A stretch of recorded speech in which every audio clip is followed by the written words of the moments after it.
Bonjour à tous, merci d'être avec nous cet après-midi encore une fois pour les conférences en quarantaine de l'IUSD et aujourd'hui un exercice inédit pour nous qui est la présentation d'une des notes de recherche publiées récemment par notre institut. Il s'agit de la note d'Olivier Zajec concernant l'économie des flux maritimes et l'économie des forces navales qui en découlent, une réflexion sur la notion d'adresse spatiale dans la stratégie thalassocratique britannique. Nous écoutons tout de suite Olivier Zajec, directeur de l'IUSD et maître de conférence à l'Université Lyon 3. Bonjour à tous ceux qui nous ont rejoints. Et comme je l'avais dit lors de la première présentation, il y a maintenant une semaine et demie, conférence thématique, j'espère que tous vous êtes en bonne santé, j'espère que ceux qui vous sont proches, qui vous sont chers, le sont aussi. Et à tous, que vous soyez étudiants de Lyon 3 ou non, je vous souhaite le plus de courage possible dans la période un peu compliquée que nous vivons tous. Voilà. Est-ce que, Anthony, vous pouvez me confirmer qu'on voit bien le PowerPoint s'afficher pour tout le monde ? Oui, tout à fait. Bon, parfait. Très bien. Donc, le but ici est de manière assez synthétique de présenter une note de recherche qui a été publiée il y a quelques jours sur le site de l'IUSD. J'en remercie Anthony Dabila, j'en remercie Océane Tranché en particulier. Cette note de recherche porte sur un sujet qui est à la convergence, on va dire, au croisement des études stratégiques, des relations internationales, de la science politique, sous un aspect et une approche méthodologique qui emprunte à la géopolitique. Et on va le voir à d'autres regards également, et c'est un peu l'intérêt du questionnement de recherche dont il s'agit. Donc, on essaie de traiter ici le sujet de l'économie des flux maritimes et de l'économie des forces navales.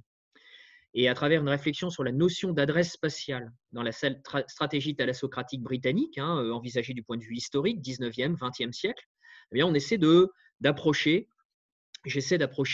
ce concept d'adresse spatiale, de voir en quoi il peut nous aider à comprendre un certain nombre de phénomènes à l'œuvre dans les relations internationales aujourd'hui. Et en particulier, je pense à l'expansion thalassocratique en cours d'un acteur qui est la Chine. Alors vous me direz, quel rapport entre la Chine aujourd'hui et l'Empire britannique au 19e, 20e siècle? Bon, on va le voir.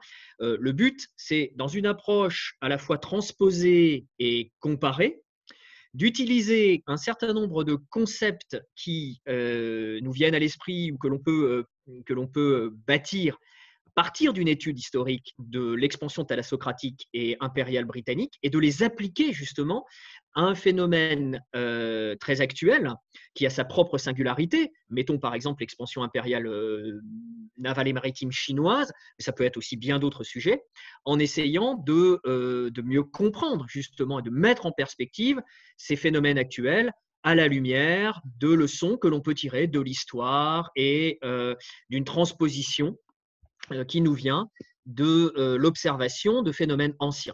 Donc, c'est précisément de ce dont il s'agit dans cette note. Et pour ceux qui l'ont lu, vous en avez sûrement pris conscience. Donc, avant qu'on n'en vienne à une séance de questions, si vous en avez, sur cette note, je vais tout simplement ici la présenter en deux parties. Première partie, très simplement, la présentation. Premièrement, les questionnements de recherche. D'où est-ce que je pars dans cette réflexion? Et ensuite, les différentes parties de la note, tout simplement. Pour ceux qui ne l'ont pas lu, éventuellement, qui liront ça après, simplement une petite présentation. Deuxième partie, une ouverture, sans doute le plus intéressant, puisque c'est là que vous pourrez vous exprimer et poser toutes les questions que vous voulez, si vous en avez. Quel thème de recherche connexe? À quoi on peut employer cette recherche, ces dispositifs théoriques? D'autres sujets, d'autres acteurs, peut-être un approfondissement thématique, on le verra tout à l'heure. Donc, très rapidement, première partie, présentation de la note. De quoi s'agit-il? On part ici d'une citation de John Darwin, historien britannique. Donc, si les Britanniques furent capables, nous dit-il, de construire un empire mondial, c'est parce qu'ils surent exploiter les opportunités de la connectivité globale plus complètement que leurs rivaux. Bon, ça, c'est un point de départ. Première observation, vous le savez, pour qu'un réseau de puissance soit pleinement opératoire, il faut qu'il passe par deux prérequis. D'abord, il faut évidemment l'établir, ce réseau. Ça nécessite des efforts, ça nécessite du temps, ça nécessite une certaine stratégie, une vision du temps long, une mise en conformité et une articulation d'une stratégie opérationnelle, d'une stratégie des moyens et d'une stratégie peut-être plus élevée du point de vue de la définition des objectifs de long terme. Et ça, c'est d'une part. Et d'autre part, ça nécessite évidemment, sur le long terme, la persistance de ce réseau. Ce réseau, vous l'avez mis en place, il vous a coûté beaucoup d'efforts. Réseau de connexion, de connectivité impériale, connectivité de puissance. Eh bien, il va falloir garantir sa persistance. Et garantir sa persistance, c'est évidemment le protéger et l'entretenir. Donc, deux prérequis. Et la question, qui est ma question de départ, c'est on a des branchements politico-économiques, d'une part, et on a une maintenance sécuritaire du réseau impérial britannique. Deux choses. C'est un double aspect de connectivité globale. La question, c'est est-ce que les Britanniques ont pensé ces deux aspects en même temps? Est-ce que dès l'origine de l'empire, de la vision thalassocratique britannique, est-ce que les Britanniques l'ont pensé simultanément? Ou bien est-ce que cette mise en place s'est faite de manière, si vous voulez, progressive, c'est faite de manière finalement très, très tuilée, sans véritablement qu'il y ait eu une pensée du schéma général dès l'origine du projet thalassocratique britannique. Donc, la question, vous l'avez dans la note, peut-on établir, peut-on prouver qu'un même schéma cohérent et unitaire gouverne d'un seul tenant l'économie des flux commerciaux qui irriguent l'Empire et l'économie des forces navales qui garantissent la sécurité et la persistance de ces mêmes flux? Et vous voyez évidemment l'intérêt de ce questionnement de départ. Si effectivement il y a eu pensée simultanée sur ces deux aspects de puissance et d'efficacité en termes de connectivité, de rendement, de proportion pour ce même schéma impérial, alors peut-être que ça nous donne une leçon pour l'établissement et l'étude d'autres projets thalassocratiques impériaux. Et là, on pense à la Chine aujourd'hui, mais également à d'autres acteurs. Donc, ce n'est pas simplement une exploration historique, c'est également une étude en termes de stratégie maritime, stratégie navale, pour essayer de penser, pour essayer de pondérer, de juger de l'efficacité et peut-être de faire un peu de prospective d'ailleurs sur des projets thalassocratiques actuels, très modernes, très, très actuels, que nous avons sous les yeux dans le cadre de relations internationales, vous le savez très bien, aujourd'hui, qui sont assez bouleversées et à la faveur de la crise du Covid-19, mais pas seulement, parce que la dérégulation avait commencé avant, eh bien, aujourd'hui prennent une course de plus en plus anarchique et évidemment pour nous, géopoliticiens, de plus en plus intéressante sur un plan scientifique. Très bien. À partir du questionnement de recherche initial, donc, la note présente ou est structurée en trois parties. Pour ceux qui l'ont lu, vous l'avez constaté. Première partie, la structuration philosophique utilitariste de l'impérialisme britannique. Donc, je vais ici récupérer voilà, mon schéma. Est-ce que vous avez toujours le PowerPoint? Vous le voyez toujours, j'espère. Cette première partie, donc, qui porte sur la structuration philosophique utilitariste de l'impérialisme britannique, elle nous renvoie à deux grandes interprétations de l'extension impériale de l'Empire anglais. D'une part, vous avez des gens qui jugent, à la suite d'ailleurs d'Adam Smith, l'économiste, donc ça remonte assez loin, que finalement, les Anglais ont été riches avant d'être puissants militairement. C'est-à-dire que c'est l'initiative individuelle, la division du travail, le libre-échange comme base de la croissance qui ont garanti les fondements de la puissance impériale anglaise. Ensuite, qui prend des formes militaires, de puissance militaire, si vous voulez. Et d'autre part, vous avez une deuxième thèse qui pense que ce succès économique qui a été celui de l'Empire britannique est surtout la résultante de politiques de puissance mercantilistes, impérialistes, fermement conduites à l'aide de la Royal Navy en particulier, jusqu'à ce que, à un moment, le contrôle naval qui est exercé par Londres à l'échelle du globe soit devenu suffisamment solide pour permettre à l'Angleterre de se faire sans risque, si vous voulez, le champion ou la championne du libre-échange et de l'ouverture des marchés extérieurs, ce qui mène à ce qu'on appelle l'impérialisme du libre-échange, hein, selon l'expression de Bernard Semmel. Et cette mise en place se situant, si vous voulez, entre 1820 et 1846, la date de l'abolition des Corn Laws, à peu près. Donc, deux thèses. Les Britanniques ont été riches avant d'être puissants, première thèse. La deuxième, il a fallu d'abord s'imposer au niveau militaire, il a fallu d'abord devenir une puissance navale prépondérante avant que l'impérialisme du libre-échange ne puisse se mettre en place et que les Britanniques ne tirent parti économiquement de cette puissance militaire. C'est intéressant comme questionnement. Aujourd'hui, la Chine a-t-elle pensé ce schéma? A-t-elle sécurisé, si vous voulez, un schéma stratégique lui permettant d'être suffisamment riche pour ensuite convertir cette richesse en puissance militaire? Ou bien a-t-elle pensé ce schéma en grandissant des deux points de vue de manière simultanée? On reviendra à ce questionnement, si vous voulez, à la fin. En tout cas, personnellement, je dirais, et dans cette note, si vous l'avez lue, vous le constatez, je penche plutôt pour la deuxième interprétation. C'est-à-dire que on ne peut être une puissance économique réelle au niveau, disons, un niveau de premier rang, si vous voulez, au niveau mondial, si l'on n'est pas capable de garantir la sécurité de l'économie, si vous voulez, maritime que l'on met en place, dont on tire profit, dont on tire parti.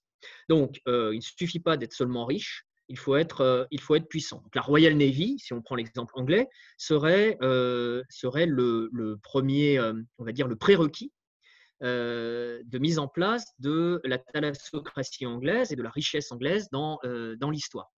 On voit d'ailleurs que finalement, si l'on regarde la constitution de l'Empire britannique, et d'ailleurs la constitution de l'Empire américain qui lui succédera au niveau global, et là au vrai sens du mot global, c'est-à-dire au niveau vraiment d'une appréhension stratégique du globe dans son intégralité, eh bien finalement le commerce et la force marchent main dans la main. Cette image simple, finalement, nous permet de bien appréhender le schéma d'ensemble de l'impérialisme naval et maritime britannique, que l'on considère celui-ci dans sa phase d'expansion initiale, ou bien que l'on considère celui-ci dans sa phase de crise et de déconstruction qui prend place après 1914. Comment est-ce que l'on peut, on est toujours dans cette première partie, caractériser dans cette note les articulations physiques de ce schéma? Eh bien, on voit qu'il correspond, ce schéma impérial britannique, si on le regarde du point de vue géographique, à un ensemble de circuits, de réseaux, à une forme réticulée de domination qui constitue une toile complexe, englobant progressivement aussi bien ce qu'on appelle l'empire formel, c'est-à-dire les colonies et les dominions, que l'empire dit informel, que l'historien appelle informel, c'est-à-dire des acteurs théoriquement indépendants, mais qui, dans les faits, subissent l'influence politico-économique britannique. Un peu comme aujourd'hui, si vous voulez, certains pays qui ne sont pas des colonies américaines, il n'y en a pas au sens propre, mais qui subissent la domination américaine, ou bien la domination russe, ou bien la domination chinoise, etc. etc. Donc l'empire formel et l'empire informel. Si l'on regarde ce schéma géographique, on voit que l'empire thalassocratique britannique, il repose, et c'est ce qu'on va essayer de mieux approcher, ce qu'on essaie de mieux approcher dans la note, sur des relations entre un centre créateur, originel, et des périphéries qui sont plus ou moins autonomes dans leur rayonnement, comme le montrent par exemple les travaux de Leicester sur ce qu'il appelle la notion de réseau impérial. Ce qui nous intéresse ici, c'est que ce réseau, il n'a pas pu tenir durant 2 siècles sans que, à chaque instant, la Royal Navy ne fasse tout pour être la première, pour être sans équivalent, pour être sans rival au niveau mondial. Et cela d'un double point de vue. Le point de vue du contrôle naval. Tout d'abord, qu'est-ce que le contrôle naval? C'est ce qui vous permet de garantir la domination exercée à l'encontre des flottes adverses.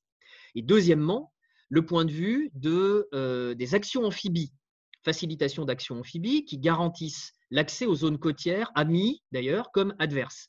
C'est cette double capacité qui permet, là aussi c'est intéressant pour l'observation de ce qui se passe aujourd'hui au niveau naval, dans le monde qui est le nôtre, cette double capacité permet à l'époque à Londres de maîtriser les flux maritimes mondiaux en contrôlant des choke points, vous voulez, soigneusement choisis et tenacement défendus. Et les nœuds de transport, dans cette logique-là, ouvrent sur des lieux d'échange. Les nœuds de transport ouvrent sur des lieux d'échange. Il s'agit bien, pour les Britanniques, de connecter des sites sélectionnés en fonction de leur situation et d'assurer la cohérence et la permanence de leur réticulation par le contrôle naval et la protection des routes maritimes qui les relient. D'où une question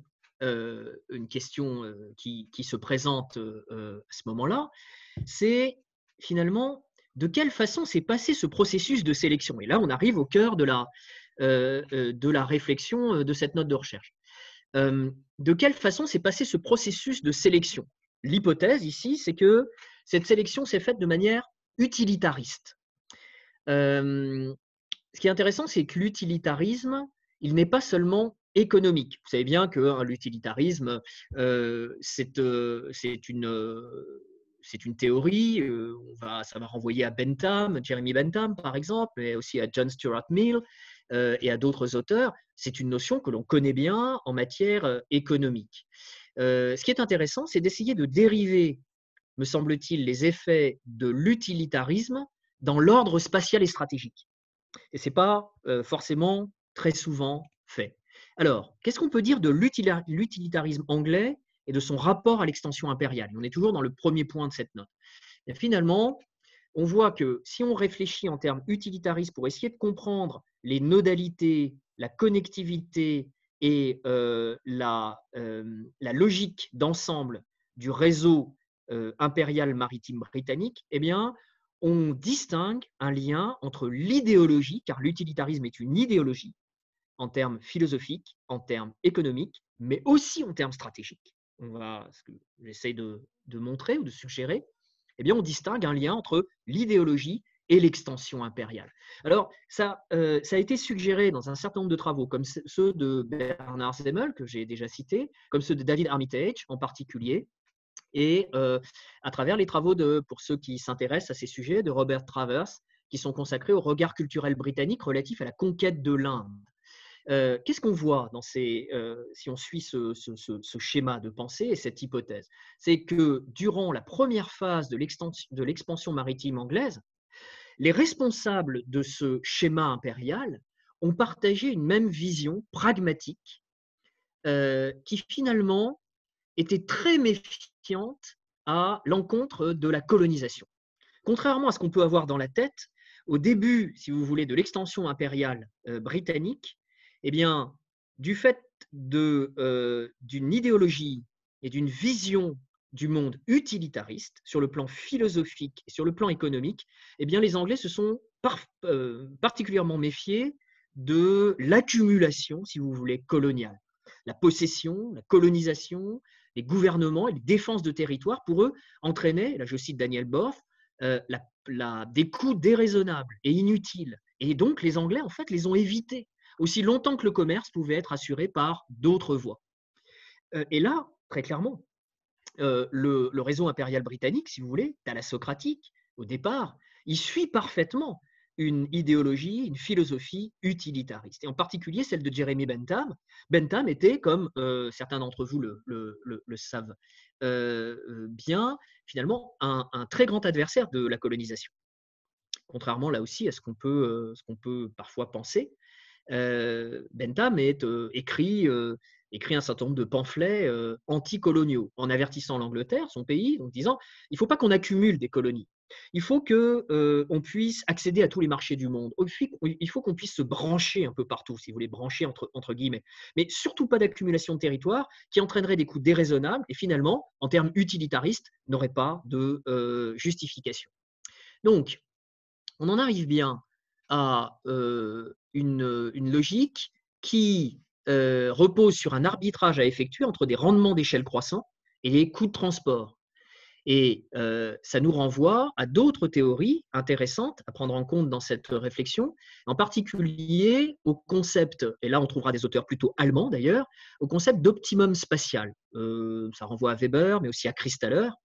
Et l'arbitrage en termes d'optimum spatial, c'est finalement une question très instrumentale. Si vous voulez, étant donné une certaine répartition spatiale des besoins à satisfaire, il s'agit de déterminer le nombre et la localisation des établissements, minimisant la somme des coûts totaux de production et de transport. Et au départ, en tout cas, la mise en place du schéma thalassocratique britannique impérial eh bien, va chercher, en tout cas c'est l'hypothèse, va chercher cet optimum spatial.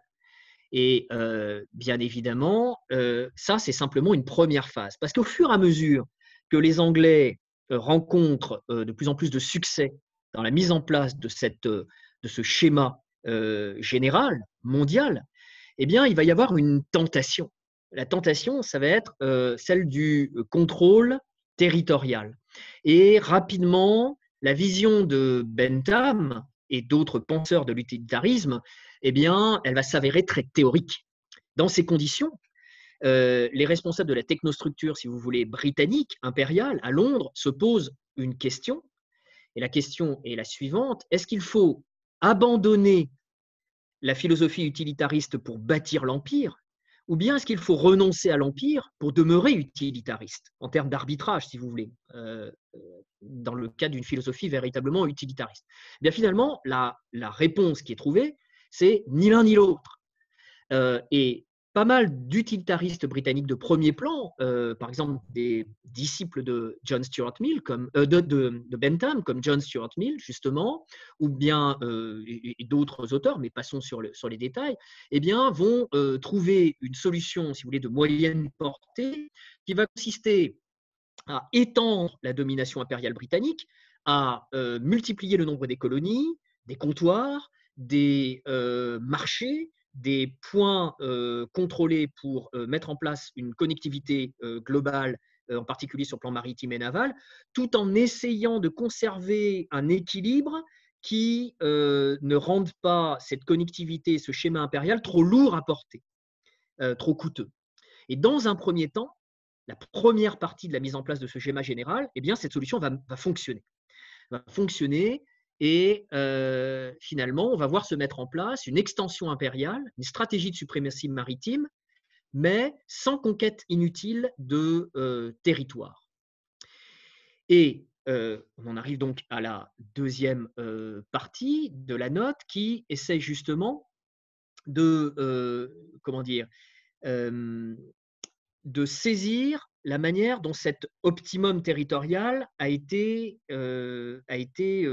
concrétisé.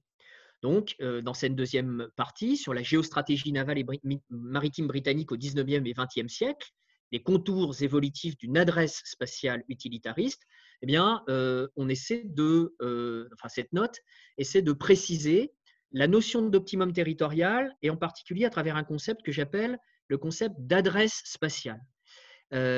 Adresse spatiale, c'est la capacité à créer, à entretenir et à utiliser un optimum territorial donné. Je pars ici d'une définition de l'optimum spatial qui est proposée par Arnaud Brento.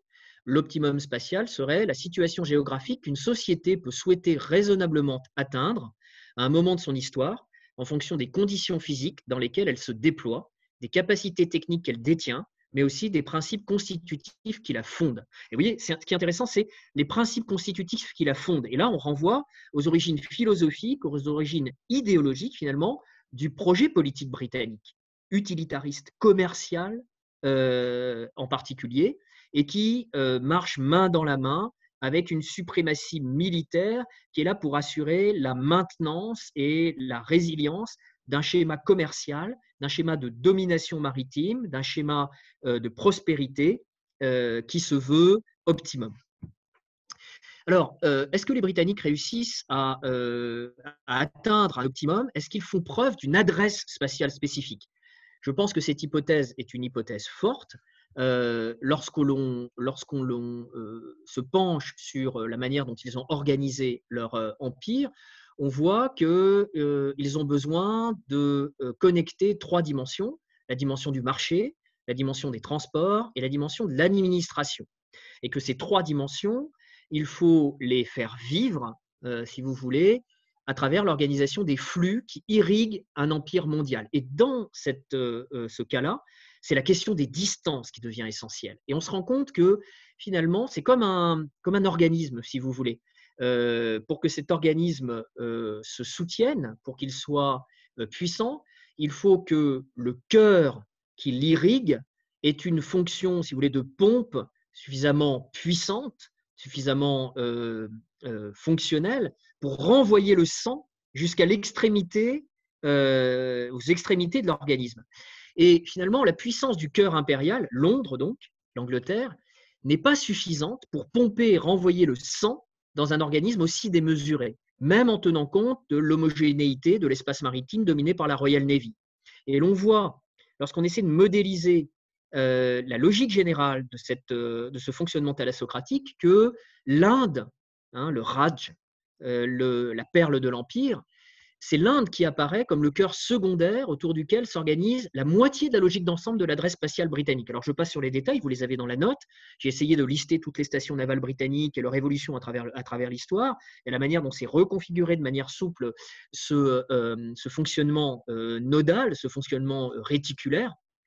Et on voit que effectivement, s'est mise en place au fur et à mesure du temps une capacité britannique à différencier les relais, qui sont de simples connecteurs de ravitaillement et de communication sur les routes partant d'eux et aboutissant à la métropole, donc les relais d'un côté, et ce que j'appelle les moyeux en termes mécaniques, c'est-à-dire on dirait aujourd'hui les hubs, si vous voulez, qui sont des centres nerveux intermédiaires doués d'une puissance et d'un rayonnement propre, conditionnés par leur localisation interfaciale.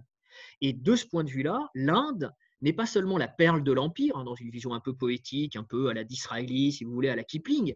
C'est pas seulement la perle de l'Empire, mais c'est un moyeu de premier rang dans l'organisation impériale britannique, capable d'assurer à lui seul une redondance de transmission stratégique et économique qui permet à la grille spatiale de l'Empire de fonctionner de manière fluide. Ce qui est intéressant, c'est de modéliser cartographiquement ce fonctionnement pour essayer de comprendre comment il s'est d'abord mis en place, comment il fonctionnait et pourquoi il était aussi efficace, pourquoi il était aussi optimum. Et finalement, vous le comprenez, on essaie par cette cartographie de renforcer l'hypothèse qu'il a existé une adresse spatiale spécifique dans l'ordre impérial maritime britannique, que cette adresse spatiale a été pensée quasiment dès l'origine et qu'elle a été maintenue pour des raisons qui sont à la fois philosophique, économique et stratégique. Et ce qui relie ces 3 aspects, philosophique, économique et stratégique, eh bien, c'est cette notion d'utilitarisme. La seule chose, c'est qu'on n'applique pas très souvent cette notion d'utilitarisme à la dimension stratégique. C'est un peu l'originalité de la note, enfin, originalité, on va dire, relative, puisque, vous le verrez, je m'appuie sur un grand nombre de travaux bien plus profonds ou approfondis que les miens, mais qui permettent de synthétiser les choses d'une certaine façon. Alors, ces contours, oui, voilà, oui, pour qu'on de la soit bien stratégie, sur de la la bonne géostratégie, slide oui, avec les bonnes cartes. Voilà. voilà. Est-ce que vous le voyez ici? Oui, c'est bon, oui. Ok. Je vais simplement avancer un peu. Donc, vous avez ici, si vous voulez, la représentation, justement. Alors, elle est très simplifiée, bien sûr. Lorsqu'on aura créé un laboratoire de cartographie à l'IUSD, on fera des magnifiques cartes propriétaires.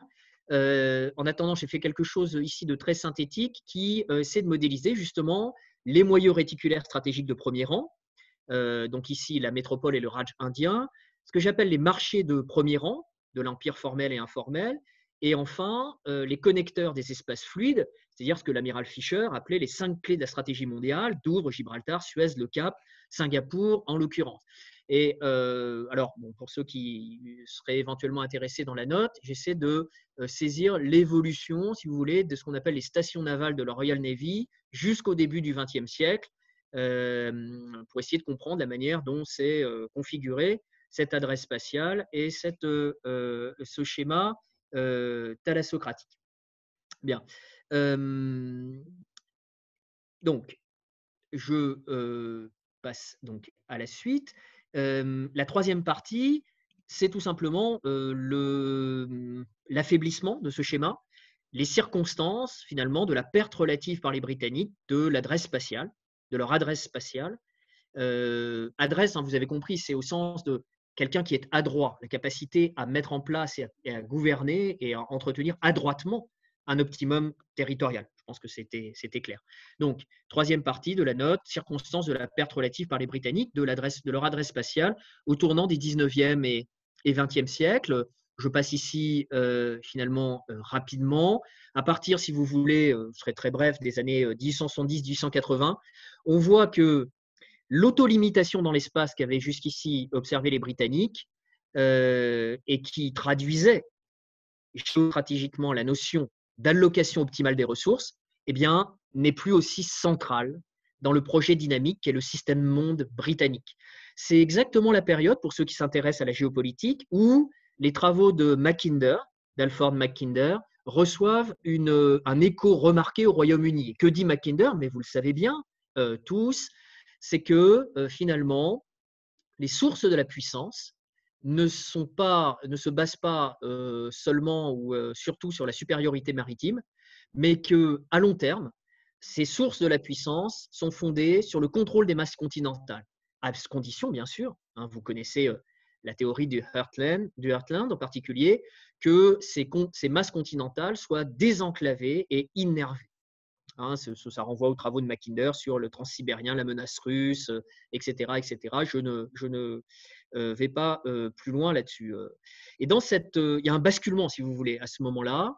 Et dans ces conditions, on va voir se mettre en place un affaiblissement de la logique utilitariste qui avait gouverné le design impérial anglais. Et la Royal Navy va commencer à perdre insensiblement sa capacité d'atteinte, sa capacité de connectivité, de réactivité dans l'ensemble de l'Empire. Au début des années 70, la réorientation, si vous voulez, du schéma thalassocratique impérial britannique eh bien, doit tenir compte, en plus de la montée en puissance de concurrents européens, français, mais surtout et rapidement allemands, ce qui va aboutir à un mouvement de concentration navale que les Britanniques vont subir d'une certaine façon. Hein, leur stratégie des moyens va divorcer de leur schéma stratégique utilitariste. Et on voit bien qu'à travers la mise en place de ce qu'on appelle par exemple la politique de l'Imperial Defense, je simplifie, hein, et pardon pour les historiens de l'Empire britannique qui éventuellement seraient présents sur cette conférence, enfin, cette présentation de notes, l'Imperial Defense, on pourrait simplifier en disant que c'est l'externalisation contrôlée, hein, mais l'externalisation tout de même d'une partie de la responsabilité de la défense de l'Empire au-delà des mers à un certain nombre de dominions, par exemple les Australiens, les Canadiens, etc. Par exemple, en 1913, c'est la Royal Australian Navy qui prend la responsabilité de la station australienne qui était assurée évidemment par la Royal Navy jusqu'ici. Et on voit bien que, eh bien, il y a deux phénomènes ici. Les Britanniques doivent se concentrer dans l'Atlantique face aux dangers allemands et en plus, ils sont devenus, sur le plan colonial, obèses, si vous voulez. Il y a une obésité territoriale anti-utilitariste de l'Empire et tout ça affaiblit de manière décisive la sécurité maritime générale du réseau impérial britannique. À partir du début du XXe siècle, cette perte d'adresse spatiale va conditionner le destin de l'Empire et ce destin va être celui d'un déclin. Donc en conclusion, donc cette note va dans bien d'autres détails pour ceux qui la liront, mais en conclusion, finalement, qu'est-ce que cette note essaie de montrer? C'est que du début du XVIIIe siècle, si vous voulez, à la fin du XIXe, les bâtisseurs de la construction thalassocratique britannique, inspirés par une vision du monde utilitariste au triple sens philosophique, économique et stratégique, ont procédé à des arbitrages géostratégiques quasi constants qui permettaient le fonctionnement, la protection et l'entretien efficient d'un réseau impérial en faisant montre de ce qu'on peut appeler une adresse spatiale spécifique qui était elle-même appuyée sur les possibilités qu'offrait aux Britanniques la pleine domination de l'échiquier maritime global. À partir de la fin du XIXe siècle, néanmoins, eh bien, la logique utilitariste de cette construction commence à se déliter. Elle commence à se déliter parce qu'il y a la montée en puissance d'autres empires, parce qu'il y a une concurrence économique, allemande par exemple, et parce que aussi, et ça c'est très intéressant, une certaine rigidité mentale, une rigidité stratégique prend le pas sur l'efficience. Cette efficience qui ne conditionne plus aussi directement ni aussi unitairement les fins économiques et la structuration stratégique de l'empire. Donc, vous le voyez, économie des flux d'un côté, économie des forces de l'autre, eh bien, tente à prendre une course divergente. Et l'adresse spatiale spécifique manifestée par Londres va décroître inéluctablement au niveau global jusqu'à rendre le fardeau de la connectivité impériale beaucoup trop lourd pour la métropole. D'une certaine façon, si vous voulez, c'est à travers d'autres concepts aboutir à ce que mettait en évidence par d'autres moyens, si vous voulez, le grand historien qui est Paul Kennedy, à travers, par exemple, la notion de imperial overstretch que vous connaissez, hein, dans déclin et ascension et déclin des grandes puissances. Et finalement, donc, bien, ce système monde britannique, qui a été un exemple, hein, qui a inspiré un certain nombre d'autres stratégies, eh bien, va perdre de sa puissance pour finir par s'évanouir. Sa cohérence réticulaire va s'évanouir après avoir, soyons un peu poétiques, après avoir étonné l'univers. Voilà la logique de cette note. Alors, à quoi tout ça peut-il nous servir? Eh bien, c'est l'ouverture, si vous voulez. Je ne sais pas si vous voyez le. Est-ce que vous voyez le PowerPoint? Oui, oui, tout à fait, oui, nous voyons. Oui. Alors, je vais le mettre en plein écran. Voilà. Bien. Donc, quel terme de recherche, à quoi tout ça peut nous servir finalement en tant que chercheur, ou en tout cas pour ceux qui s'intéressent aux études stratégiques et aux relations internationales? Eh bien, 3 choses. Premièrement, on peut essayer, parce que je ne le fais pas suffisamment, c'est un point de départ, si vous voulez, cette note de recherche, on peut essayer d'approfondir scientifiquement le concept d'adresse spatiale. Je pense qu'en sollicitant l'économie géographique, les travaux de Krugman en particulier, en allant chercher, en revoyant les travaux de Couto-Begari en termes d'études stratégiques, on peut utiliser un certain nombre de théoriciens, essayer de partir de ce concept que je propose d'adresse spatiale pour essayer de l'approfondir. Je pense qu'on peut l'approcher de manière beaucoup plus scientifique que je ne le fais dans ce travail. Ça, c'est un premier axe pour ceux qui sont éventuellement intéressés. Deuxième axe, c'est ce que j'appellerais les études transverses. On peut essayer de prendre ce concept d'adresse spatiale à partir de l'exemple britannique, essayer de l'appliquer à d'autres sujets.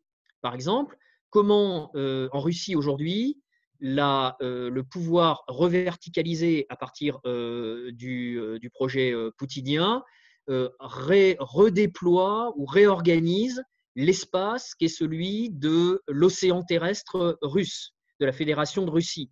Quels sont les déploiements stratégiques internes en Russie? Est-ce qu'ils obéissent à une adresse spatiale spécifique? Aujourd'hui, l'accent qui est mis par la Russie sur la côte arctique, est-ce que c'est pensé en articulation avec d'autres fronts, si vous voulez, en Russie? Donc, si vous voulez, là, on peut faire une transposition de l'océan, au plein sens du terme, hein, une stratégie thalassocratique, à une stratégie d'adresse spatiale, une stratégie réticulée dans un espace terrestre profond, un océan terrestre, que serait celui de la Russie. Je donne un exemple, je n'ai pas du tout traité ça, mais si j'avais le temps, ça m'intéresserait beaucoup. Mais évidemment, on ne peut pas traiter toutes les idées qui nous passent par la tête. Et c'est vrai qu'en tant que chercheur, je serais très intéressé de dire ça si quelqu'un s'y appliquait ou était intéressé par s'investir dans ce type de recherche. Troisième point, me semble-t-il, qui peut être intéressant éventuellement pour ceux qui en ont le courage ou qui se sentent intéressés par ça, c'est ce que j'appellerais des études régionales. On utilise le concept d'adresse spatiale et d'optimum spatial, territorial, pour essayer, sur le plan thalassocratique, pour l'appliquer à d'autres acteurs. Et vraiment, d'autres acteurs qui tentent de mettre en place un projet dont l'ambition pourrait être comparée, mutatis mutandis, à celle du schéma thalassocratique impérial britannique au 19e et 20e siècle. Je pense ici évidemment à la Chine, la Russie, bon, beaucoup moins, mais évidemment, vous l'avez compris, c'est la Chine qui nous intéresse. Cette carte-là, j'espère que vous la voyez, je ne sais pas. Une carte oui, on la voit très bien. Qui est parue dans Courrier International, qui est très intéressante. On y voit les points d'entrée, les ouvertures sur un certain nombre d'interlands sur le contour sud de l'Eurasie, mais aussi en Afrique, en Océanie. de la puissance chinoise, investissement dans des ports étrangers, activités militaires, mise en place de chantiers navals. Mais on voit ici se mettre en place un schéma. Alors, quelle est la logique de ce schéma? Est-ce que l'économie des flux et l'économie des forces est pensée de manière simultanée par les Chinois? Ont-ils tiré les leçons de ce que j'ai évoqué dans le cadre de la présentation de la note? Est-ce qu'il y a une vision utilitariste de la part des Chinois? Parce que, très intéressant, on pourrait mettre en rapport, par exemple, le sentiment qu'on peut avoir si l'on observe aujourd'hui l'empire thalassocratique américain, qu'il y a une sorte de perte d'adresse spatiale de la part des Américains, d'affaiblissement relatif, alors qu'au contraire, les Chinois semblent mettre en place une stratégie de long terme, pensée, pesée et, on va dire, optimale en termes d'allocation de ressources. Est-ce que cette intuition est vraie? Est-ce qu'on peut la vérifier scientifiquement? Est-ce qu'on peut l'approcher par l'utilisation du concept d'adresse spatiale? Bon, ben on part d'une cartographie et puis on essaie de la commenter, si vous voulez, en utilisant, alors, bon, peut-être certains des concepts que je vous ai présentés, et peut-être d'autres d'ailleurs, c'est sûrement améliorable. On peut, dans ce cadre-là, utiliser d'autres cartes et se poser d'autres questions. À propos de la Chine, par exemple, la mise en place des routes de la soie, qu'elles soient maritimes ou qu'elles soient terrestres, il manque ici, vous savez, ce qu'on appelle la route de la soie polaire. Je vous rappelle, hein, pour ceux qui s'intéressent au sujet, que c'est une expression qui est officielle, qui a été mise en place par la Chine, hein, qui la promeut, la route de la soie polaire. Il faudrait regarder ici les essais qui sont, en particulier avec l'achat de 2 brise-glaces, hein, éventuellement nucléaires, hein, de la part des Chinois, qui est la manière dont la Chine peut profiter de la nouvelle connectivité polaire à travers la route du Nord-Est en particulier. Bon, ben on a ici un schéma qui est maritime, certes, mais qui est aussi celui du désenclavement de l'océan terrestre, qui est celui de l'Eurasie. Donc finalement, on a quelque chose qui est encore plus complexe qu'avaient mis en place les Britanniques. Il y a une sorte de connectivité réticulaire au niveau thalassocratique, mais également un couplage avec une connectivité réticulaire terrestre, désenclavement d'un océan terrestre, tout ça marchant de pair avec une économie des flux maritimes et terrestres et une économie des forces navales et terrestres également, et ben, qui matérialise, pour ceux qui ont suivi mes cours de géopolitique, hein, ce qu'on peut appeler le cauchemar de Mackinder. Un désenclavement maritime et un désenclavement terrestre en même temps, si j'ose dire. Troisième carte, c'est la dernière. Vous connaissez cette carte, je l'ai mise un peu à l'envers. Hein, ici, hein, on voit cette expansion, cette ambition qui va jusqu'au pôle, effectivement, qui peut nous faire dire intuitivement, mais il faudrait le vérifier en termes d'adresse spatiale et dresser un schéma, peut-être avec les concepts que j'ai proposés, hein, les moyeux réticulaires de premier rang et puis les relais. On peut éventuellement dire, est-ce que c'est vrai? Je ne sais pas, il faudrait le vérifier, que finalement, ce n'est pas du tout l'ère Pacifique à laquelle on va assister, c'est l'ère de l'océan Indien. L'océan Indien serait davantage central pour la mise en place du réseau thalassocratique et du schéma thalassocratique chinois que l'océan Pacifique. À vérifier, évidemment. Peut-être que cette hypothèse, ce n'est pas une bonne hypothèse et qu'elle est faible. J'en sais rien. Mais vous voyez, ce qui est intéressant en recherche, c'est de partir d'intuition, de mettre en place un certain nombre de concepts, essayer de les vérifier, de les valider, de les confirmer, de les infirmer, et d'arriver à des conclusions qui puissent être opératoires, au moins en partie, conclusions à partir desquelles d'autres chercheurs vont, eux, approfondir davantage ou appliquer à d'autres objets, et bien finalement la logique qui a été suivie. Eh bien, voilà, j'arrive à la fin de cette présentation. La note est plus riche, mais pour ceux qui auront la patience et le courage de la lire, et je suis prêt à répondre à vos questions si vous en avez. Merci beaucoup de votre attention. Merci, Monsieur Zajec, pour cette présentation passionnante de la stratégie maritime anglaise et des concepts que vous avez élaborés pour pouvoir étudier cette stratégie maritime globale. Alors, nous avons déjà 2 questions, mais je propose à tous nos auditeurs de préparer les leurs. Voilà plusieurs questions qui arrivent. Donc, comment dire, une première de Thierry qui est sur l'ambition de la Chine aujourd'hui et pour demain. Est-elle vraiment la même que celle des Britanniques en leur temps? Est-ce que l'ambition de la Chine est vraiment globale? L'insécurité sur les mers et dans le monde est-elle comparable pour les 2 époques? Merci beaucoup à Thierry de sa question. Alors, effectivement, comparaison n'est pas raison. L'intérêt, c'est évidemment de ne pas commettre ici en recherche des anachronismes et de bien prendre la mesure des adaptations, on va dire, en termes intellectuels, en termes conceptuels, adaptations nécessaires lorsque on établit une transposition. Hein, vous avez bien compris ici qu'il n'est pas question de lire dans une boule de cristal ou faire de la prospective, on va dire, directe. On est ici dans une interprétation. Il me semble néanmoins que la manière dont les Britanniques ont pensé en conjonction l'économie des forces et l'économie des flux a toujours quelque chose à nous dire lorsque l'on tente d'interpréter, encore une fois, mutatis mutandis, et toutes choses étant égales par ailleurs, le schéma stratégique qui peut être celui des Chinois. Il me semble que dans le cas chinois, vous savez, il y a plusieurs théories à propos de l'expansion impériale britannique. Je l'ai, me semble-t-il, rappelé au début de la présentation de la note. Certains disent que l'Empire britannique s'est fait, je reprends une expression célèbre, par inadvertance. C'est-à-dire qu'il s'est fait au fur et à mesure, par à-coups, si vous voulez, et que finalement, ce schéma s'est mis en place c'est une sorte d'arborescence finalement à la fois intuitive, très expérimentale, très empirique, et qu'il n'y a pas eu un grand design, il n'y a pas eu une vision d'entrée. Je crois que c'est une théorie qui sous-estime la cohérence d'ensemble dès l'origine du projet impérial britannique. Et cette cohérence, il me semble qu'on peut la trouver dans cette notion d'utilitarisme, justement. Utilitarisme qui, en termes de vision du monde, de culture, et là on tombe sur le concept que vous connaissez de culture stratégique, irrigue une vision du monde britannique qui recherche en permanence peuple de boutiquiers, disait Napoléon d'une façon un peu excessive, mais qui recherche en permanence le rendement.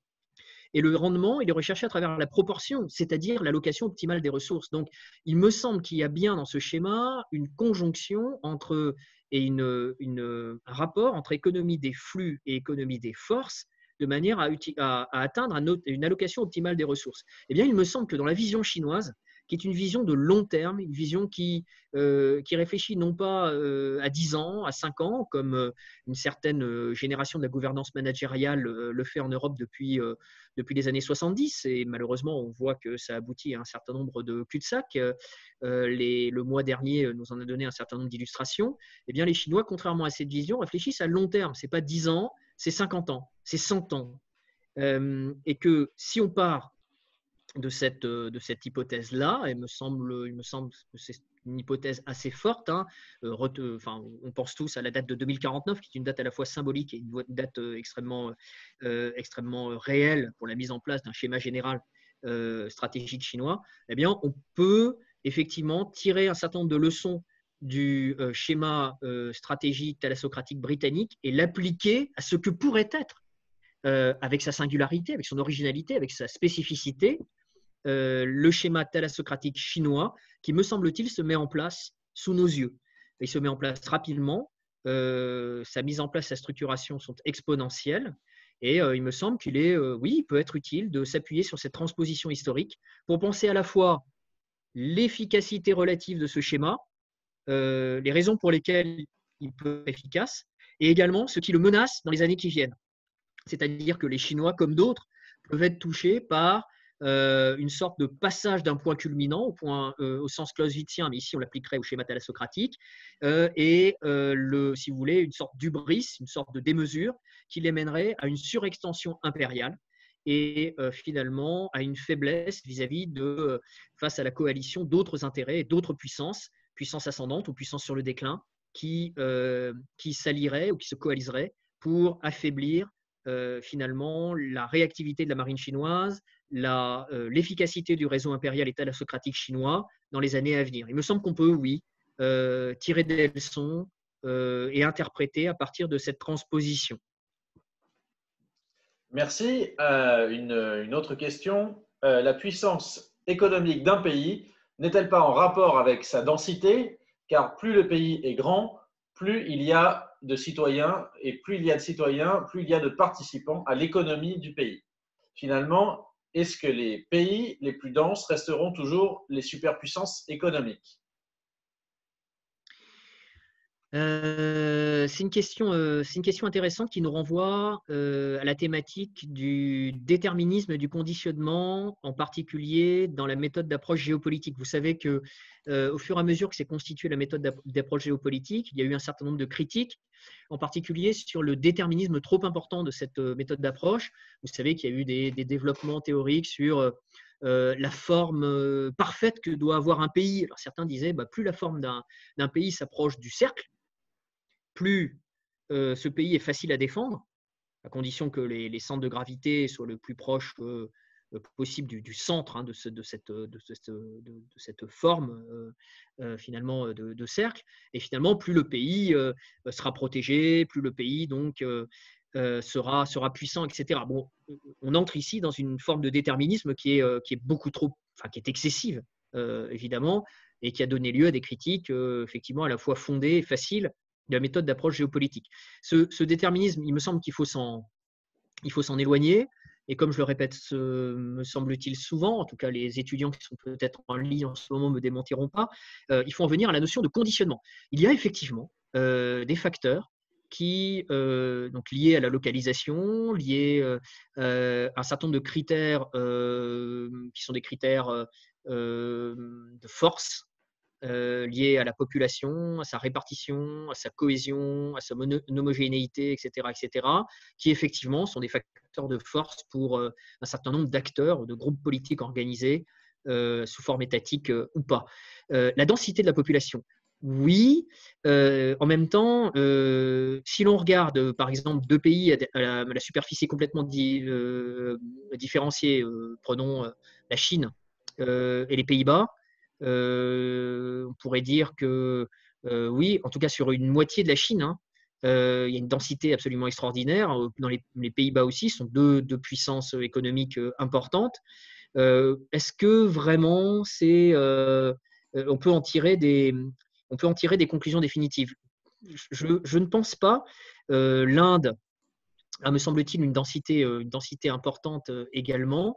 C'est une puissance économique, mais elle n'atteint pas l'efficacité, le rendement et aujourd'hui le développement exponentiel en termes de puissance, si vous voulez, dans tous les compartiments, qu'ils soient économiques, stratégiques, culturels, en termes d'influence, qui est celui de la Chine. Ça inquiète d'ailleurs beaucoup l'Inde. Il n'y a pas seulement la densité, il y a également le niveau d'éducation.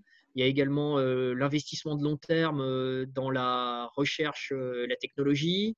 Il y a également, on va dire, la cohésion, le civisme de la population. Il y a la capacité du peuple qui est considéré. Il y a la capacité à se ménager des alliances, des réseaux d'alliances efficaces et résilients.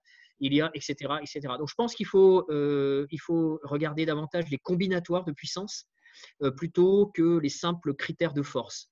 Il me semble que ce que vous pointez est réel, mais on va dire que l'obésité démographique et la très grande densité peuvent devenir également des faiblesses si les moyens d'un État en termes d'organisation ne sont pas à la hauteur de ce critère de force. Vous savez que les critères de force, ils doivent être factorisés en termes de puissance, hein. La force, ce n'est pas la puissance. La force, du point de vue qualitatif, c'est ce qui donne un sens au critère quantitatif qui est celui de la force. Il faut toujours se rappeler ça, me semble-t-il, lorsqu'on fait de la science politique, des relations internationales et que l'on use d'une approche géopolitique. Alors, merci. On pourrait penser à la situation de la Chine avant la Première Guerre mondiale, qui était certainement dans cette situation d'obésité démographique sans les moyens de la puissance et qui était justement soumise. Alors, une question de Pierre. Votre concept d'adresse spatiale pourrait-il permettre de dégager un outil permettant de calculer un optimum capacitaire naval pour chaque pays? Merci à Pierre de sa question. Je pense que oui, mais je crois que je suis sous-équipé intellectuellement pour le faire. C'est-à-dire que vous savez que la recherche n'a de sens que, on va dire, du point de vue collectif. et qu'il faudrait ici, à la limite, je dirais, mettre en place un projet de recherche collectif qui réunirait, on va dire, des quantitativistes, peut-être des mathématiciens, des spécialistes de sciences de gestion. Il faudrait qu'on mette un peu de base de données là-dedans, qu'on compare, on prendrait vous voyez, une série d'acteurs au 19e, 20e, 21e siècle, d'empires, mais ce n'est pas forcé non plus. On mettra en place et on accumulerait des données sur la répartition des stations navales, la répartition des relais, des moyeux. On mettrait en place une cartographie comparée. On calculerait les évolutions dans le temps avec une cartographie dynamique qui se mettrait en place, que l'on comparerait de ces différents acteurs, et on verrait et on calculerait en termes d'optimum territorial et spatial. Finalement, on ferait un podium des puissances qui ont été les plus efficaces en termes d'allocation optimale. Ce serait un beau projet de recherche. Moi, je suis un qualitativiste et donc je ne suis individuellement que je suis impuissant à répondre à cette question tout seul, mais effectivement, je pense que collectivement, il y aurait quelque chose de très intéressant à mettre en place de ce point de vue-là. Qui sait, ça peut être quelque chose à mettre en place dans les mois ou les années qui viennent à l'IUSD, ça peut être effectivement intéressant. Mais il me semble que oui, le concept d'adresse spatiale pourrait être le point de départ d'un projet de cette nature. Il nous faudrait des cartographes aussi, ça serait intéressant. Voilà. Alors, une autre question. Pensez-vous qu'il serait possible d'adapter le concept d'adresse spatiale à d'autres espaces stratégiques émergents, tels que le domaine spatial extra-atmosphérique ou bien le cyber? Et j'ajouterais évidemment peut-être le domaine aérien.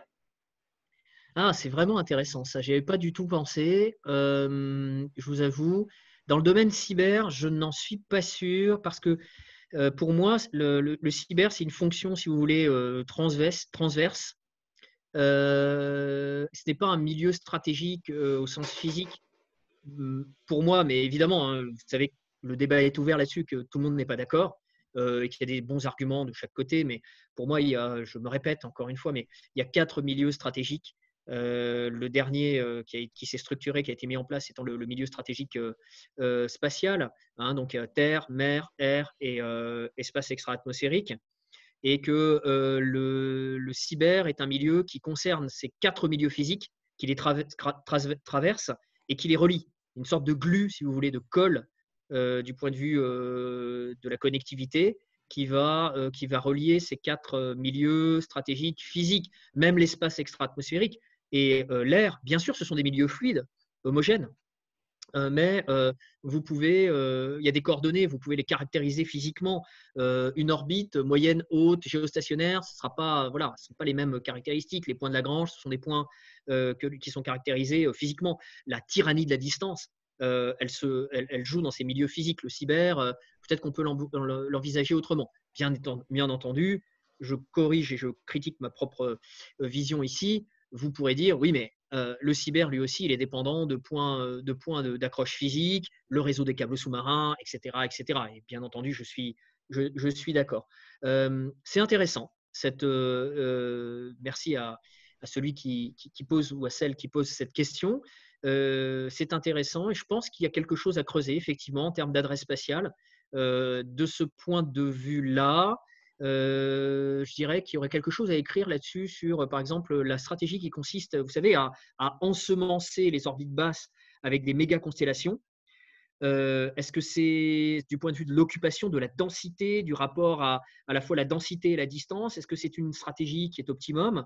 Est-ce qu'il vaut mieux compter sur des gros satellites, peut-être plus résilients, pas résilients, pardon, plus précis, mais qui coûtent aussi beaucoup plus cher? Je ne sais pas, il y a sans doute quelque chose à creuser. C'est une piste qui est assez fructueuse, me semble-t-il, oui. Alors, une question de Clément, en 2 parties que je résume parce qu'elle est un peu longue. Pourquoi l'Angleterre élisabéthaine, à travers John Dee, Thomas Digges, Francis Bacon, a transformé une révolution topologique, donc c'est-à-dire l'irrigation de l'ancien monde par le nouveau, en une révolution économico-stratégique? Et deuxième question, quelles ont été les conséquences pour la stratégie britannique au XIXe siècle d'un passage du bimétallisme au monométallisme au sein d'un système monétaire international. Et ces questions pour réfléchir à l'affaiblissement thalassocratique des États-Unis actuellement. C'est une excellente question, très précise. Sur la deuxième partie de la question, très clairement, je ne suis pas un spécialiste de ces questions-là. Je vois bien pourquoi Clément pose cette question. Et si c'est bien Clément auquel je pense, je le salue amicalement.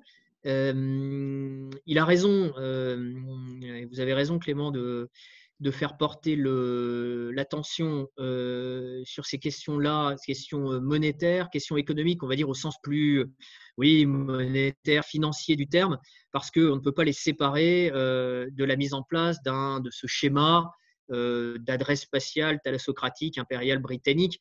C'est très bien on va dire, d'étudier la mise en place, on va dire, stratégique de ce schéma global, mais il ne faut pas oublier que, comme dit le proverbe, pas d'argent, pas de Suisse. C'est-à-dire qu'il faut entretenir ce réseau. Alors d'abord, on pourrait dire que dès l'origine de la mise en place de cette double logique, on va dire, celle de l'économie des flux et celle de l'économie des forces, il y a une stratégie britannique qui est une stratégie très opportuniste, une stratégie de corsaire, de pirate ou de parasite, de réseau de connectivité qui préexiste, on va dire, à la montée en puissance impériale de Londres. Londres, finalement, est un outsider dans la première mondialisation. Cette première mondialisation, si on renvoie aux travaux de Serge Gruzinski ou d'autres, qui est une mondialisation qui a d'abord été assurée, on me semble qu'on peut le considérer comme ça, par les empires britanniques, les empires espagnols et portugais, du point de vue économique, du point de vue stratégique. Londres, finalement, est un outsider qui va menacer, qui va parasiter, qui va pirater, qui va piller les réseaux de connectivité qui innervent finalement ces empires. Finalement, les Anglais parasitent et désorganisent et ensuite vont succéder à cet empire espagnol. On pourrait dire que les Néerlandais vont désorganiser, piller, parasiter, désarticuler un autre réseau qui était le réseau portugais, et en particulier aux Indes orientales, dans ce qui est aujourd'hui l'Indonésie, à Formose, à Ceylan, sur la côte orientale de l'Afrique, etc.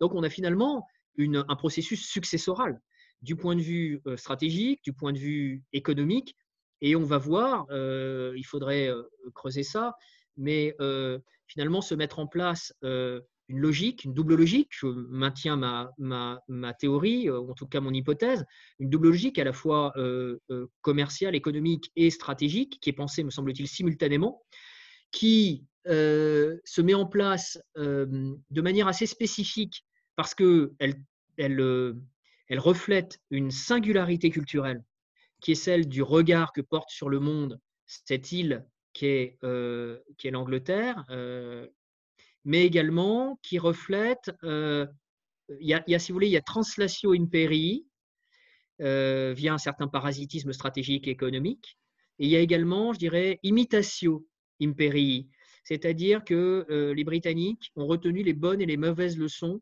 qui étaient celles de cette première mondialisation dont l'agent principal avait été le dynamisme et le volontarisme impérial espagnol et portugais.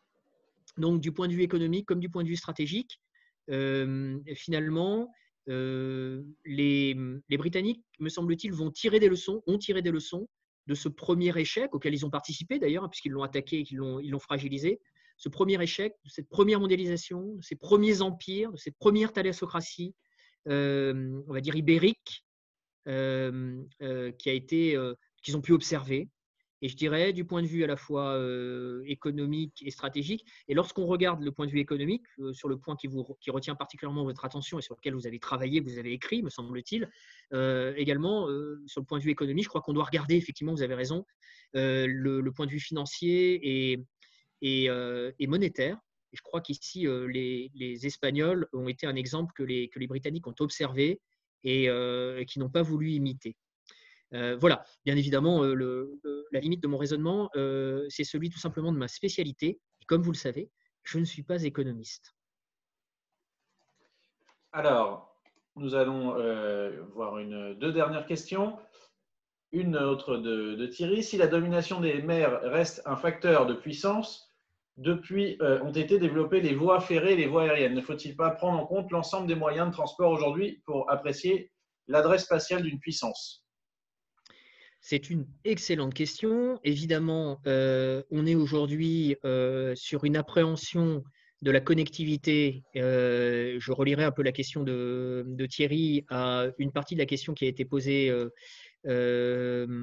précédemment à propos de la transposition de cette réflexion au cyber, à l'espace, etc. Oui, évidemment, on est dans une connectivité, une réticulation multimodale en réalité.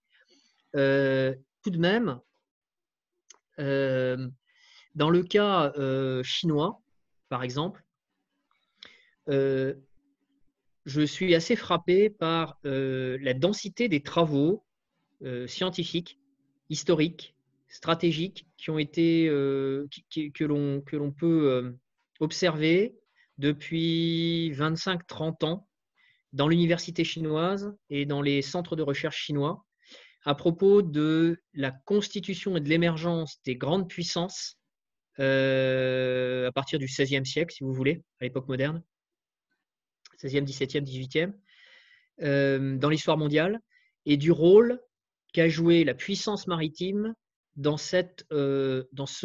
pour reprendre une expression de Louis Seeking, dans son étude récente sur l'émergence de la thalassocratie néerlandaise, de ce qu'on pourrait appeler le surgissement de puissance, les surgissements de puissance politique à l'époque moderne et à l'époque contemporaine.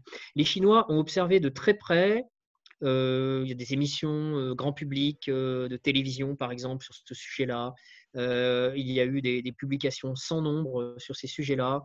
On le voit à travers l'émergence et le nombre de plus en plus important de marins dans les structures centrales du Parti communiste chinois.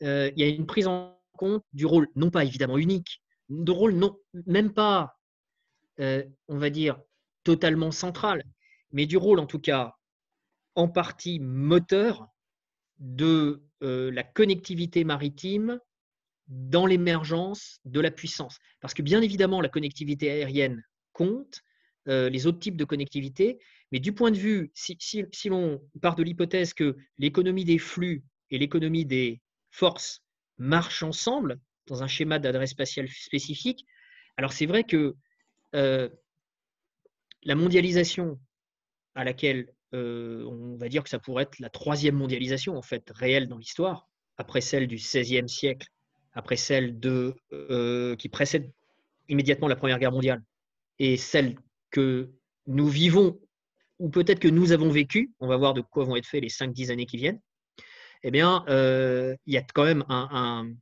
si vous voulez, une communalité, c'est celle de l'importance des flux maritimes. Quel est le pourcentage aujourd'hui du fret qui est transporté par voie aérienne par rapport à celui qui est transporté par voie maritime?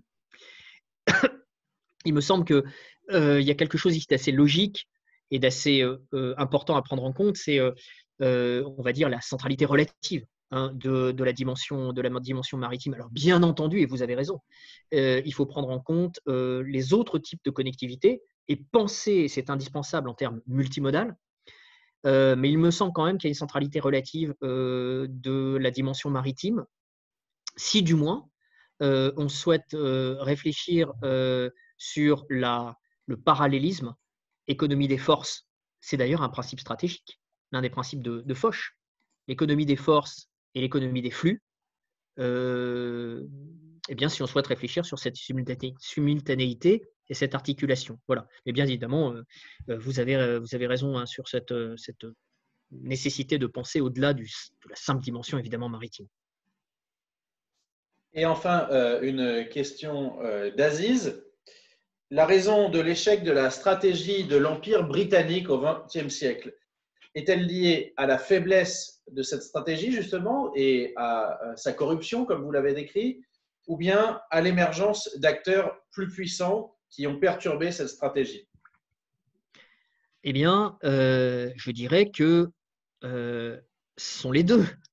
Et c'est ce que j'écris à la fin de la note, mais bien évidemment ici, je pense que comme dans toute l'intégralité de la note, ce sont des choses à approfondir hein, pour ceux qui sont intéressés, et sans doute à corriger. Je pense qu'il y a deux dimensions. Bien évidemment, il y a à la fois une sorte d'hubris, il y a un emballement. Vous savez et merci pour cette question, cette expression « scramble to Africa » dans les années 1880, dans cette ruée vers l'Afrique. Dans la notion de ruée, vous savez, il y a cette image de masse, on va dire, comment dire, de ruée en masse, effectivement, sur un ensemble de territoires. Il y a une image aussi de précipitation, il y a une image de course qui n'est pas raisonnée et qui n'est plus raisonnable. C'est-à-dire qu'on accumule les territoires, cette vision grandiose, si vous voulez, de Cecil Rhodes, du Cap au Caire, une sorte de continuité territoriale nord-sud pour la construction impériale britannique en Afrique. Quel est le sens du point de vue de l'adresse spatiale, de l'optimum territorial, de cette construction grandiose? Est-ce qu'elle est utilitariste? Non, sans doute pas. Donc, premier facteur d'affaiblissement, effectivement, un schéma impérial thalassocratique qui rompt avec son fondement, on va dire, utilitariste au triple sens philosophique, économique et in fine stratégique. Et deuxième critère, évidemment, puisqu'on est ici dans une combinatoire et une dynamique qui est complexe avec des variables dépendantes qui se multiplient et qui rendent évidemment cette équation pour les décideurs de Londres de plus en plus difficile à arbitrer. Il y a évidemment d'autres acteurs. On est en plein dans la logique stratégique. C'est-à-dire que la stratégie britannique ne fonctionne pas sur ce que Clausewitz pourrait appeler une masse morte. Il y a interaction, il y a donc interjeu des schémas stratégiques. Et effectivement, la puissance allemande accumule, si vous voulez, la puissance, enfin les facteurs de force du point de vue économique et factorise qualitativement ces facteurs de force économique dans le cadre d'une stratégie de puissance qui devient de plus en plus efficace, effectivement. En particulier, je dirais, fin du 19e siècle, du côté allemand, du point de vue des réseaux de renseignement économique. Les Allemands, me semble-t-il, sont les premiers à avoir systématisé. On dit toujours que c'est les Anglais, les rois du renseignement. J'ai une autre théorie, mais bon, je pense que ce sont les Allemands, sur un mode beaucoup plus efficace, par que beaucoup plus discret. Ils ne font pas de film là-dessus, mais les réseaux de renseignement économique allemands, dès le 19e siècle, ont été assez extraordinaires. Et du point de vue de la factorisation qualitative, du point de vue de la puissance de cette force économique que l'Allemagne a cumulée à force d'investissement, d'innovation sur le plan économique, sur le plan technologique, sur le plan industriel, mais finalement, l'Allemagne s'est retrouvée avec, si vous voulez, également ce schéma parallèle, ce projet parallèle, économie des flux, économie des forces, qu'elle avait la capacité et sans doute la volonté de mettre en place. Et là, les Britanniques qui étaient sur une pente descendante se sont trouvés face au volontarisme et au dynamisme juvénile, si vous voulez, de la puissance allemande. Et là, on tombe dans un autre ensemble de théories que vous connaissez sans doute, Aziz, les théories de la transition de puissance, Charles Doran, les théories qui mettent, vous savez, sur un mode un peu vulgarisé, d'ailleurs un peu trop schématique, Graham Allison, il faut vraiment être très critique par rapport à ce livre, hein, Le piège de Thucydide. Mais ce schéma de rencontre entre une puissance qui a été habile, qui a mis en place un schéma d'optimum territorial et d'adresse spatiale, mais qui est sur un plan déclinant parce que sa stratégie des moyens est en train de divorcer avec sa stratégie déclaratoire et avec on va dire son appétit qui mène à une obésité sur le plan du fardeau impérial, et de l'autre côté, une puissance ascendante qui est encore une puissance à l'os, qui est une puissance, on va dire, une puissance affûtée, qui n'a pas ce fardeau, qui est encore pleine de muscles et qui a un dynamisme et une ambition et des moyens économiques qui vont lui permettre sans doute de devenir non plus seulement un outsider, mais un vrai rival. Et je crois que la mise en place de la Première Guerre mondiale, alors bien évidemment, vous aurez des gens qui regardent le petit bout de la lorgnette ou leur sabot et qui diront « Ah, l'Alsace-Lorraine, les Français et les Allemands, c'est le retour de 1870, c'est évidemment… » Et puis les arbitres, c'était… Il y avait la Russie et puis l'Empire britannique. La réalité, c'est que le déclenchement de la Première Guerre mondiale, il s'est fait sur ce double mode de concurrence entre économie des flux et économie des forces, entre deux empires qui étaient l'un en déclin, l'autre en ascension exponentielle. Et on ne parlait pas encore des États-Unis à l'époque, ou pas de manière centrale, mais qui étaient les Allemands et les Anglais. Et il me semble que ce processus, d'ailleurs, ça serait intéressant d'essayer de creuser un peu du point de vue de la recherche. Est-ce que les Allemands ont pensé, avant d'être coupés dans leur élan par la Première Guerre mondiale, est-ce qu'ils ont pensé du point de vue maritime, en dehors même de l'accumulation de territoires coloniaux, parce que le monde était déjà approprié, est-ce qu'ils ont pensé en termes d'adresse spatiale? Est-ce qu'ils ont pensé en termes d'optimum territorial? Est-ce qu'ils ont mis en place ces comptoirs, ces relais, ces moyeux de manière informelle, évidemment? Ça pourrait être intéressant, effectivement. Bon, en tout cas, la réponse à votre question, je suis toujours trop long, je suis désolé, c'est les deux, mon capitaine. Alors, merci beaucoup. J'aurais pour ma part une question un peu historique aussi sur une période à laquelle il a très peu été fait référence aujourd'hui. C'est celle de la guerre froide. Est-ce que cette notion d'adresse spatiale peut permettre de faire une autre histoire de l'affrontement entre 1945 et 1991? Et y a-t-il eu des travaux qui vont dans ce sens, une lecture thalassocratique de gestion de l'espace et avec le concept d'adresse spatiale de l'affrontement entre États-Unis et Union soviétique? Je ne crois pas qu'il y ait beaucoup de travaux qui utilisent ce concept-là, mais en tout cas, il y a une infinité de travaux sur effectivement…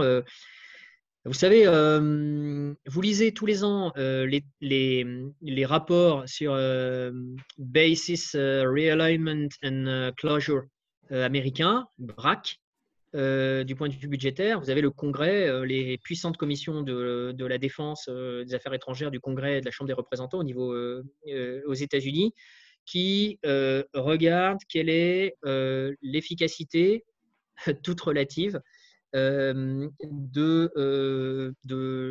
du schéma général des installations et des bases militaires américaines dans le monde entier. C'est assez gigantesque, comme vous le savez. Les cartes existent, elles sont assez nombreuses. Ce réseau, il est l'héritier, effectivement, d'un moment qui a été celui des années 40, au moment où les Américains décident d'entrer en guerre. Vous savez qu'une des premières décisions américaines de Roosevelt, c'est finalement de venir, si vous voulez, soutenir l'effort de guerre anglais, alors même d'ailleurs que l'opinion américaine est majoritairement, en tout cas jusqu'à 1940, les premiers mois de 1940, majoritairement anti-guerre. Hein. Il y a un fort sentiment isolationniste, les America First Committees, etc. etc. Les commissions du Congrès sont assez hostiles. L'une des premières décisions de Roosevelt, c'est d'échanger une aide économique et industrielle à l'Angleterre contre, précisément, un certain nombre de bases à laquelle soit les Anglais renoncent et qui vont transmettre aux Américains, soit de bases que les Anglais vont donner le droit aux Américains d'utiliser, et en particulier dans l'Atlantique. En fait, dès ce moment-là, se met en place, si vous voulez, sur la base d'une projection extérieure des États-Unis, d'une prise de responsabilité mondiale sur le plan stratégique et pas seulement sur le plan économique. Se mettent en place les fondements d'un empire formel et informel, maritime et naval, qui va être celui des États-Unis au XXe siècle, à la mesure de leur responsabilité mondiale. Et bientôt, cadre de la guerre froide aidant et bipolarisation stratégique et militaire aidant, eh bien, qui va prendre un caractère de plus en plus militarisé et stratégique, oui, au plein sens du terme. Donc, effectivement, la guerre froide a été un accélérateur de cette mise en place. Elle a été cette adresse spatiale, cette grille, on va dire, extrêmement dense, parce que les Américains avaient les moyens économiques de l'entretenir, ou de le faire entretenir par des alliés qui étaient d'abord et avant tout, et qui le restent aujourd'hui, surtout dans l'OTAN, des tributaires, des vassaux, des soumis. Ce ne sont pas mes expressions, mais ce sont celles de Brzezinski, entre autres. Donc les Américains font payer leur protection impériale. La caricature, ça a été la première guerre du Golfe, où les Japonais et les Américains, les Japonais et les Allemands ont payé d'une certaine façon, ce qui n'était pas tout à fait d'ailleurs injuste non plus. Et vous avez effectivement la mise en place de cette base, double sens du terme, impériale, de cette grille thalassocratique pendant la guerre froide. Aujourd'hui, la question, c'est celle de la surextension impériale américaine, au moment où l'Amérique connaît à la fois une fragmentation politique et culturelle interne et une hésitation, pour être assez gentil ou pour être assez optimiste, sur le plan externe. Donc, les États-Unis sont une grande puissance.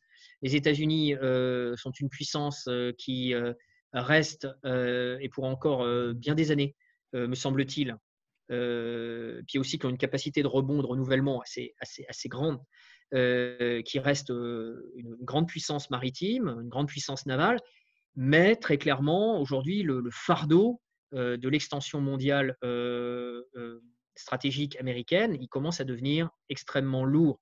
Et peut-être serait-il intéressant pour les Américains d'observer finement, ils le font évidemment, mais en termes de cohérence, de cohésion, d'adresse, de résilience, d'efficacité, finalement la stratégie qui est en train d'être mise en place par la Chine au niveau maritime, et cette émergence d'une nouvelle thalassocratie chinoise qui, me semble-t-il, en tout cas, ouvre pour nous un espace d'étude, de comparaison, de transposition qui, me semble-t-il, du moins, est assez riche. Voilà. Et on va peut-être s'arrêter là. Oui. Ouais. Merci beaucoup pour toutes ces réponses très précises aux questions. Nous vous retrouvons la semaine prochaine, tous les auditeurs, pour une nouvelle conférence de Bénédicte Barthelmest consacrée à la théorie du signal. Monsieur Zajac, merci beaucoup pour cette présentation passionnante. Bonne lecture à tous. Et l'appel est lancé pour ceux qui voudraient étudier d'autres périodes et d'autres acteurs avec les concepts développés dans cette note. Bon courage à tous. Bon courage à tous. Au revoir. Au revoir. Merci beaucoup.